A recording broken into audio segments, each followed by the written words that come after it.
Hola a todos y gracias por escucharnos. Somos los hermanos Sobarse. Y esto es Killer Radio. Episodio 10. Episodio 10. Si nos has estado escuchando los 10 episodios, mil gracias por escucharnos. Y si estás llegando, emocionante noticia para ti. Tienes 10 episodios que ver después de este. Y recuerden suscribirse y darle click a la campanita para activar las notificaciones. Hace 15 años, uno de los edificios principales de Wall Street en Nueva York se convirtió en una escena del crimen después de que la policía recibiera el reporte de que una de las empleadas de limpieza estaba desaparecida. Todas las cámaras la vieron entrar, pero ninguna cámara la vio salir.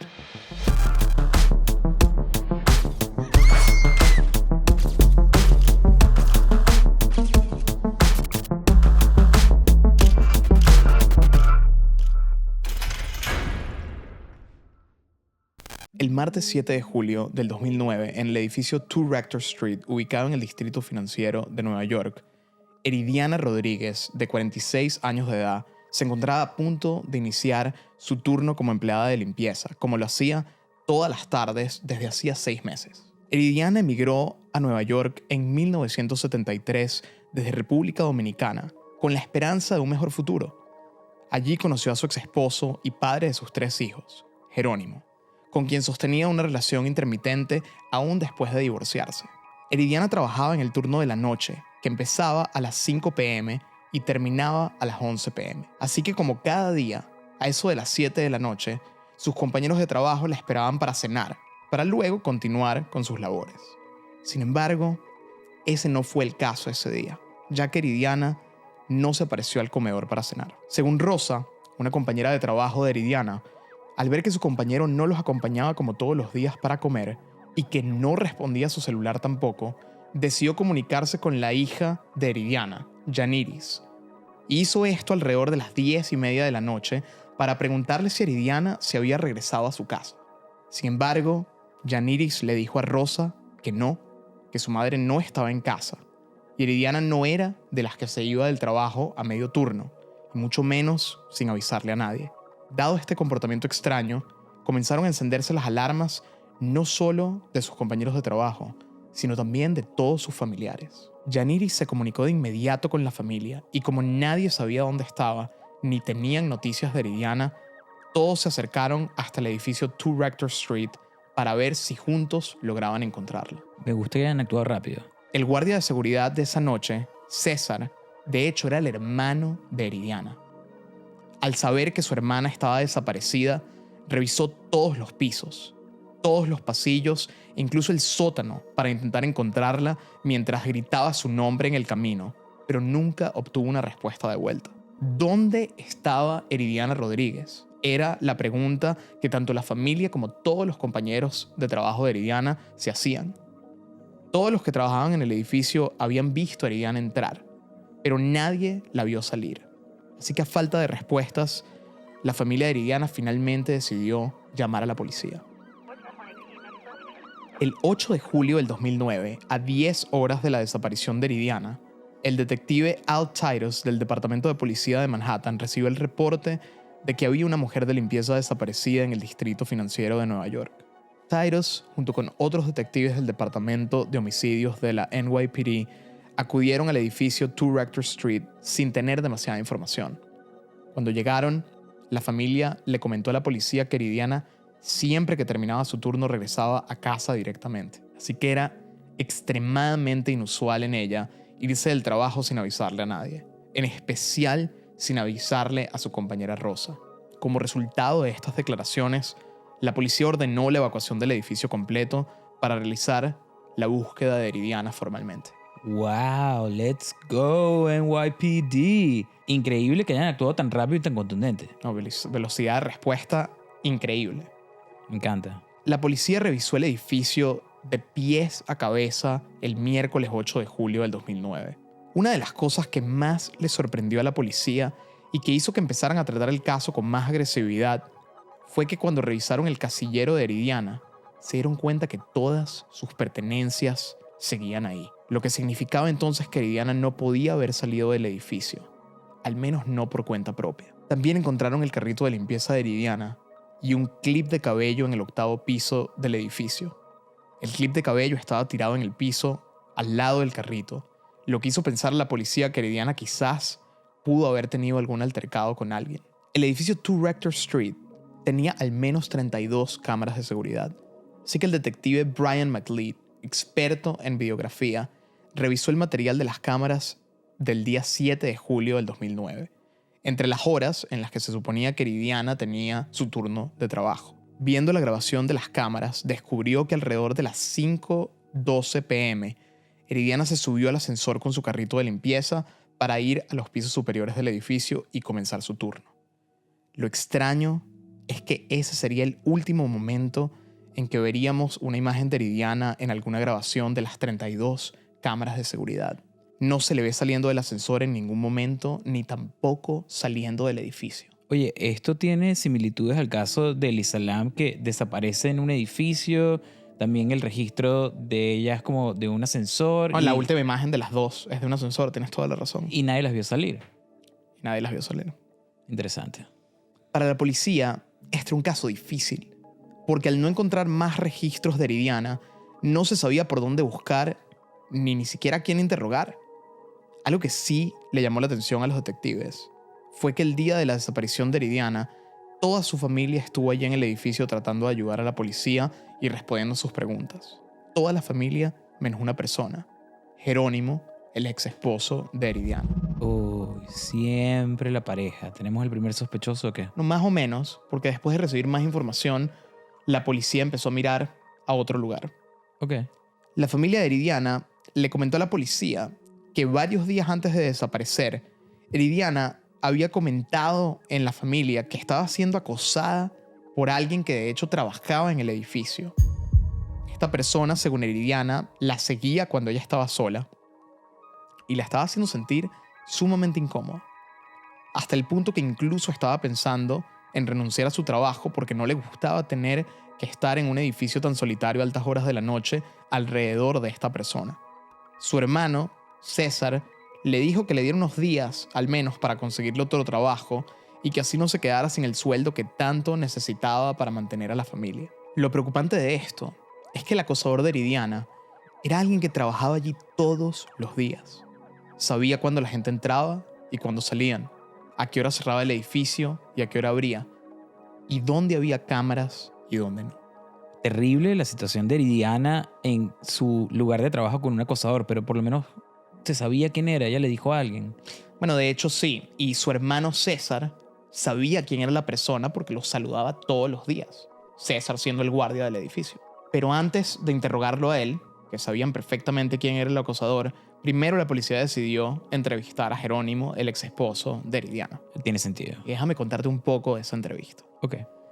Cuando la policía entrevistó a Jerónimo, él le contó a la policía que la noche en la que su ex desapareció, él estuvo trabajando hasta las 8 p.m. y después se fue a su casa. Según los testimonios de toda la familia, Jerónimo fue el único que se quedó en la casa esa noche porque los demás necesitaban saber si Eridiana regresaba a casa mientras ellos la buscaban en el trabajo. Los detectives lograron confirmar la coartada de Jerónimo con el resto de la familia y además, si Eridiana no había salido del edificio y en ningún video se ve Jerónimo entrando tampoco, cualquier sospecha respecto a él se fue rápidamente disipando. Así que dejaron de investigarlo y decidieron entonces concentrarse en ese misterioso acosador de Eridiana. Fue así como la policía logró dar con el sospechoso llamado Joseph Pavón, de 27 años de edad, que trabajaba en el edificio como personal de mantenimiento y que además se encargaba de operar los ascensores del edificio. Ok, entonces hay un vínculo ahí porque si Eridiana fue vista por última vez en los ascensores y Joseph hacía el mantenimiento de los ascensores. Bueno, sí, las teorías empiezan a armarse, pero siguen siendo especulativas. Claro. Todavía no había ninguna causa probable que determinara que Joseph había tenido que ver realmente con la desaparición de Eridiana. Así que mientras la policía se encargaba de organizar el interrogatorio, llevaron perros especiales de búsqueda para rastrear el olor de Eridiana en el edificio, lo cual es protocolo en un caso de desaparición. Al llegar al piso 14, los perros detectaron aromas en el área del lavadero, en donde se albergaba el sistema del aire acondicionado y de calefacción de todo el edificio. Pero al revisar la zona completa, no lograron encontrar nada. Otra similitud con el caso de Lisa Lam, que hayan revisado y no hayan encontrado nada. Sí, es raro porque los perros realmente normalmente son una buena opción para estos casos, pero ni en Elisa Lam ni en el caso de Eridiana funcionaron para encontrarlas. Aún así, el detective Brian McLeod no detuvo su búsqueda en las cámaras de seguridad. Y a pesar de que no encontrara más registros de Eridiana de esa noche, hubo un individuo en particular al que su comportamiento extraño en las grabaciones de seguridad le llamó la atención. En las cámaras, Brian vio a Joseph Pavón trabajando en el ascensor de servicio, luego en el sótano, y después lo vio caminando al cuarto de mantenimiento donde había casilleros para empleados. Brian revisó cada cámara en la que él aparecía mientras estuvo en el edificio el día 7 de julio del 2009. Y fue entonces que se dio cuenta que Joseph desapareció de todas las cámaras aproximadamente por 45 minutos. Después de las 8 p.m., a Joseph se le ve en el sótano, pero extrañamente no se le ve en los videos saliendo de los ascensores, ni en el sótano, ni en el lobby por estos 45 minutos. Así que eso solo podía significar que llegó allí por medio de la escalera, en donde no habían cámaras. Es un poco irónico que el que mantenía los ascensores se traslada por las escaleras en ese momento. Aunque bueno, si te pones a pensar y le está haciendo mantenimiento a los ascensores, tiene sentido que tenga que trasladarse por las escaleras. Bueno, puede ser, pero sabes que eso no es lo único que le llamó la atención a la policía. No solo él estuvo desaparecido por estos 45 minutos y utilizó la escalera a pesar de ser la persona encargada del ascensor, sino que también cuando pasaba enfrente de todas las cámaras ese día, las miraba fijamente. Ok, eso es raro 101. La policía finalmente decide interrogar a Joseph en la comisaría el 9 de julio del 2009. Durante el interrogatorio, Joseph cuenta que esa noche en la que Eridiana desapareció, él estuvo operando el ascensor de servicio y que llevó a las señoras de limpieza, entre ellas a Eridiana, a cada piso que debían limpiar. Luego explicó que a Eridiana la dejó en el 8º piso, que es efectivamente donde encontraron su carrito y el clip de cabello, pero que esa fue la última vez que la vio.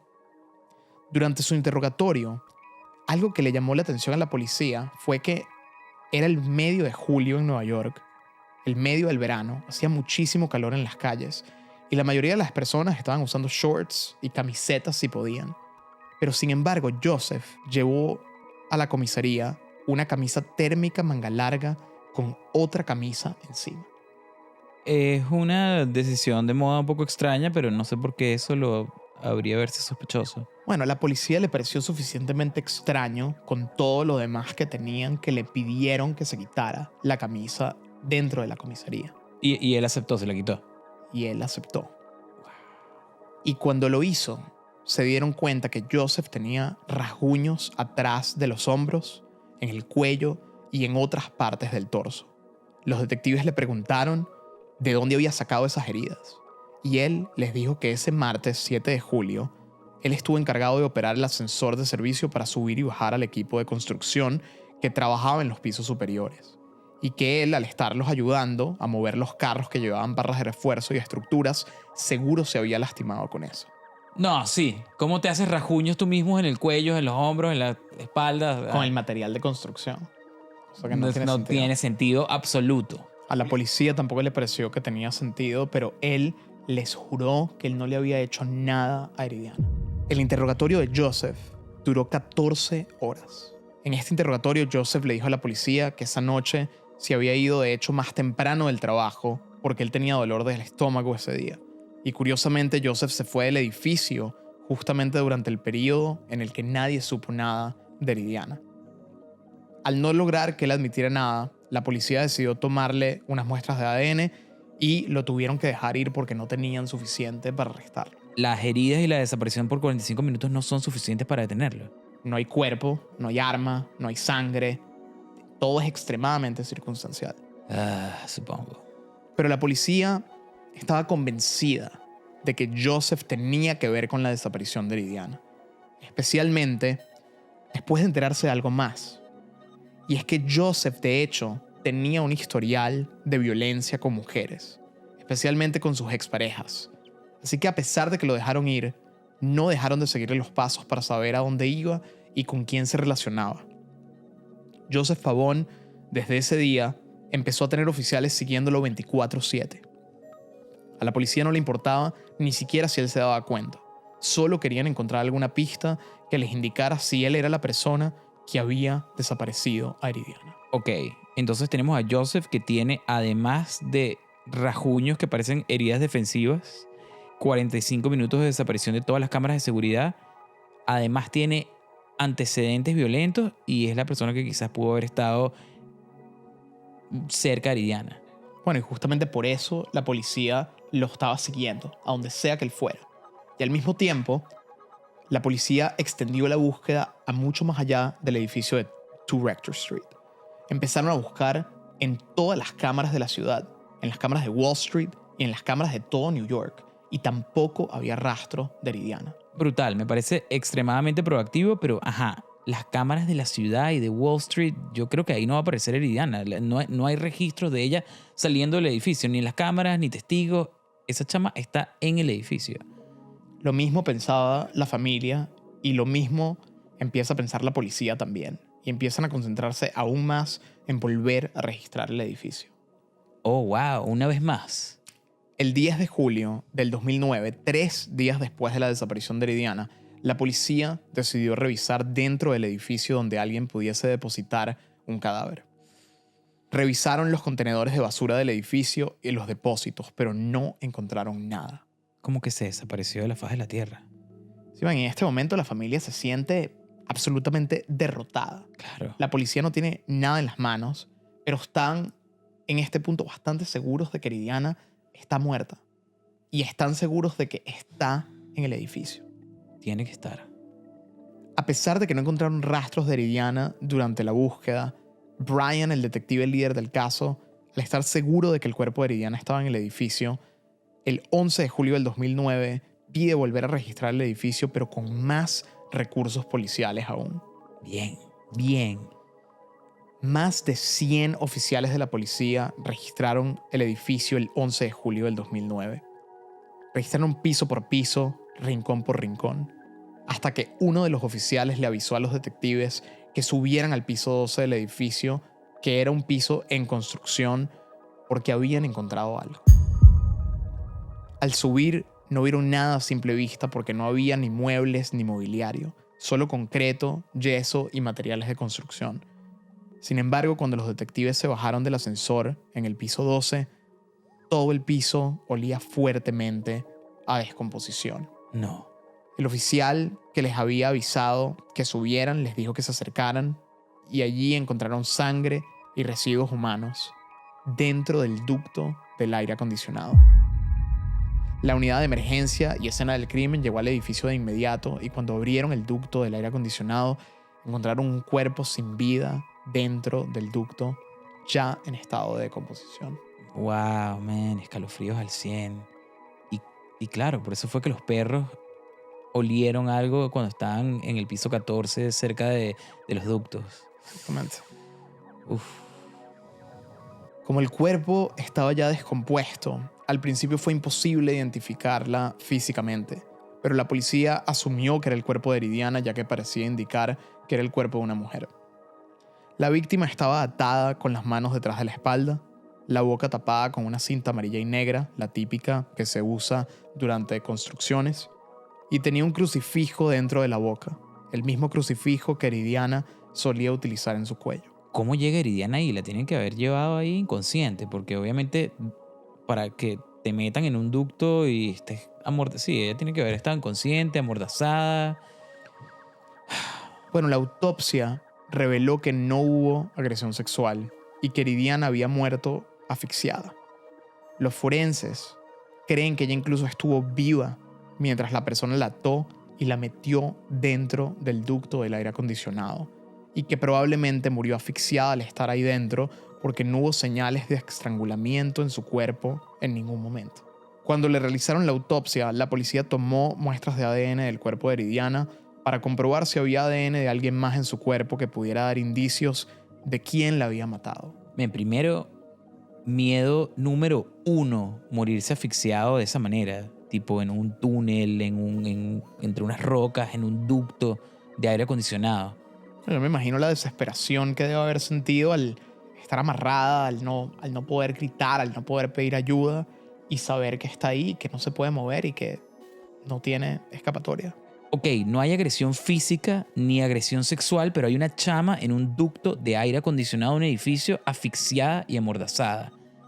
Tiene que haber algo que asocie a algún sospechoso a la escena del crimen. Bueno, el 17 de julio del 2009, 10 días después de la desaparición de Eridiana, finalmente llegan los resultados de las pruebas de ADN que le hicieron a Eridiana y descubren que debajo de sus uñas había sangre y tejido que hacía match con el ADN que habían obtenido de Joseph Pavón. Wow, los rasguños que tenía Joseph en el cuerpo eran heridas de defensa. Joseph la atacó y la metió en el ducto de aire acondicionado. Eso piensa la policía y en este momento es para ellos el culpable. Ya con esta confirmación de las pruebas de ADN, la policía emite una orden de arresto en contra de Joseph Pavón y lo interceptaron en Staten Island mientras iba en el carro junto con su novia. La policía lo arrestó allí mismo y aunque quisieron interrogarlo nuevamente, Joseph pidió comunicarse de inmediato con su abogado y no lograron sacarle más información. Pero ese día, Joseph fue acusado de asesinato intencional y de secuestro de Eridiana Rodríguez. Durante el juicio, Joseph sostuvo que él era inocente y su abogado defensor Mario Gallucci alegó que Joseph no había tenido nada que ver con la muerte de Eridiana. Según ellos, el ADN que encontraron en el cuerpo de Eridiana y que correspondía a Joseph podía haber venido del contacto laboral de rutina entre Joseph y Eridiana y que los rasguños podían haber resultado del trabajo pesado que él había dicho que estuvo haciendo junto con el equipo de construcción del edificio. El abogado de Joseph declaró que su cliente se había ido temprano ese día del trabajo debido a un dolor estomacal y que por ende él no había podido ser quien asesinó a Eridiana porque no estaba en el edificio en ese momento. Sin embargo, durante el juicio se reveló que antes de que Eridiana desapareciera, la noche del 7 de julio del 2009, Joseph le había preguntado a uno de sus compañeros de trabajo dónde estaba la mujer de limpieza, que en este caso era Eridiana, y que cuando recibió respuesta, Joseph se desapareció por 45 minutos, y que fue justamente cuando fue visto por última vez en las cámaras de seguridad. ADN debajo de las uñas y rasguños, heridas defensivas. Eso de que pudo haber sido ADN de tan solo trabajar juntos. Ellos además no trabajaban juntos directamente. Y equipos de construcción que te dan eso, no, esa defensa. Es un argumento que no tenía mucho sentido, sobre todo porque no era que el ADN era rastros de piel, era sangre el ADN que encontraron abajo. De frente, culpable. A pesar de los intentos de la defensa por demostrar la supuesta inocencia de Joseph, el jurado de la Corte Suprema del Estado de Manhattan dio su veredicto. Lo declararon culpable de asesinato en segundo grado y de secuestro en primer grado porque todas las pruebas apuntaban a que él había asesinado a Eridiana con alevosía y que no había sido un acto accidental. Así que lo sentenciaron a 25 años de cárcel en la prisión Sing Sing del pueblo de Ossining en Nueva York. ¿Qué le ocurre a este crimen, man? La sentencia de 25 años definitivamente merecida desde mi punto de vista. Lo único es que pensando de nuevo en que no hay abuso sexual y pues lo encuentran culpable de asesinato en segundo grado, o sea que no fue realmente premeditado. ¿Por qué? ¿Por qué él hace esto? Bueno, sabes que el motivo de este caso es algo que hoy sigue siendo un misterio. Y algo que quizás te llame más la atención es que cuando le dan el veredicto a Joseph y lo están sacando de la sala de juicio de la corte, él se voltea y empieza a reírse a la familia. Ven, este tipo está tocado de la cabeza. Bueno, César, el hermano, de hecho trató de saltarle encima a Joseph cuando pasó esto y la policía lo detuvo. ¿Quién hace eso? Uno de los detalles del caso que a mí me causa demasiado sentimiento con César es que César de hecho le contó a la prensa que él pasó por el piso 12 cuando él era el que la estaba buscando esa noche el 7 de julio mientras buscaba a Eridiana y se paró debajo del ducto de ventilación donde la encontraron y la llamó varias veces.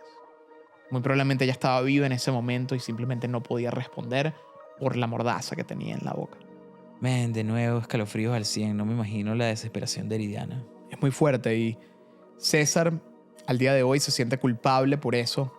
Y de hecho se siente culpable porque él le dijo a Eridiana justamente que no renunciara a su trabajo a pesar del acosador que ella sentía que tenía, sino que él le dijo que se esperara un par de días mientras conseguía empleo porque la familia lo necesitaba. Aunque él no tenía manera de saber que eso le podía pasar a su hermana. Ah, bueno, te puedes morir saliendo de tu casa también. Pero sí, qué frustración haber estado tan cerca, quizás con Eridiana viva y que es demasiado triste este caso. E incoherente. Yo me pongo a pensar en el caso de nuevo y es como que no me deja de dar vueltas en la cabeza. ¿Por qué? ¿Cuál es el motivo? Un tipo... Yo creo que es un loco. Los locos existen. No hay ningún tipo de motivo. Creo que el tipo era un tocado. Claro, tenía antecedentes violentos. O sea, que era como que algo no de Eridiana, sino de su comportamiento, pues. Pero es raro porque no es que había matado a alguien antes. Es rarísimo. Yo también creo que Eridiana sí sabía que tenía un acosador suficientemente fuerte como para contárselo a la familia. Era suficientemente grande para reportarlo. Claro, ¿no? para reportarlo. O por lo menos para... Y yo sé que este tema puede ser medio controversial, pero por lo menos para llevarte algo al trabajo. Un electrolyzer. Bueno, un pepper spray. Que además a distancia, ¿sabes? Claro, pero y si lo tienes en rango cercano, que le echas el pepper spray, puede caer a los dos también. Yo creo que las dos cosas, pepper spray y electrolyzer. Digo, como mujer en la calle... No, el peligro es real. Es real y hemos visto que en la mayoría de los casos las víctimas son mujeres. Yo creo que las mujeres tienen que tener... Tienen que cargar algo, dices. Tienen que cargar algo, 100%. Un pepper spray, como ejemplo. Y tu electrolyzer. Y tu electrolyzer. Y de hecho yo sé que muchas mujeres nos ven en esto, que nos escriben en el social media, ¿qué piensan ustedes? Y los hombres también, ¿qué piensan? Aunque ustedes no tienen mucha opinión aquí. ¿Qué piensan las mujeres? ¿Qué piensan las mujeres de esto? ¿Hay que tener un arma? ¿Se siente más segura con un arma o con un pepper spray o con un electrolyzer o no? Creo que también una cosa que a mí me llamó la atención de este caso, que sí ocurrió bien, es cómo la familia de Eridiana la reporta como desaparecida súper temprano y cómo la policía actúa extremadamente violento y rápido. Bloquean el edificio, mandan a desalojar a todo el mundo, traen perros, vuelven a revisar las cámaras. Me parece que eso estuvo extremadamente bien de la policía de New York. Estoy de acuerdo. Hemos visto casos que no pasa, que la policía hace un desastre. Sí, o que no agarra el reporte de desaparición o que no revisa con todos los equipos. Pregunta aquí para ti, ¿qué piensas de la sentencia en este contexto? Michelle Troconis, en el primer caso de nosotros, Fotis Dulos, se presume con bastante seguridad que mata a Jennifer Dulos y Michelle Troconis termina siendo un accesorio. Un accesorio del asesinato y le dan 20 años de cárcel. Y a Joseph Pavón, que mató a Eridiana y la metió en el ducto de aire acondicionado, o la metió viva y dejó que se asfixiara, le dan 25 años. Es difícil asignarle un número a estas cosas, ¿no? Pero sí, yo creo que 25 años para Joseph probablemente tiene sentido. Y más bien yo sigo pensando que si bien Michelle Troconis probablemente sabía de lo que Fotis hizo, planeaba, etcétera, yo creo que 20 años es demasiado. Sí, yo estoy de acuerdo. Pero los 25 años de Joseph Pavón... ¿Te parece poco? Yo a veces creo que los asesinatos deberían pagarse, al menos un asesinato así. Un asesinato que es como que no hay absolutamente nada de defensa propia. Es como que, no sé, me suena más como cadena perpetua. Un crimen, wow. No, pero esto fue un crimen totalmente sin sentido, destruyó una familia. Claro. Esto es un caso horrible. Creo que al final, para todas las personas que están escuchando esto, este caso para mí es un ejemplo de cómo tienes que escuchar ese sentimiento dentro de ti de que algo no está bien. Eridiana sabía que tenía un acosador en el trabajo. Esta persona, Joseph, le parecía suficientemente extraño para comentarlo a su familia. Si ese es el caso, ella debió hacer algo, reportarlo, tener un pepper spray encima, un electrolyzer, renunciar como pensaba hacerlo. Si estaba pensando en renunciar, probablemente quizás era una buena opción. Es mejor ser raro o rara por decir algo, ser una persona incómoda, ser una persona weird, no importa. Es mejor que estar muerto. De nuevo, gracias a todos por escuchar el episodio número 10 de Killer Radio. Los vemos el próximo martes.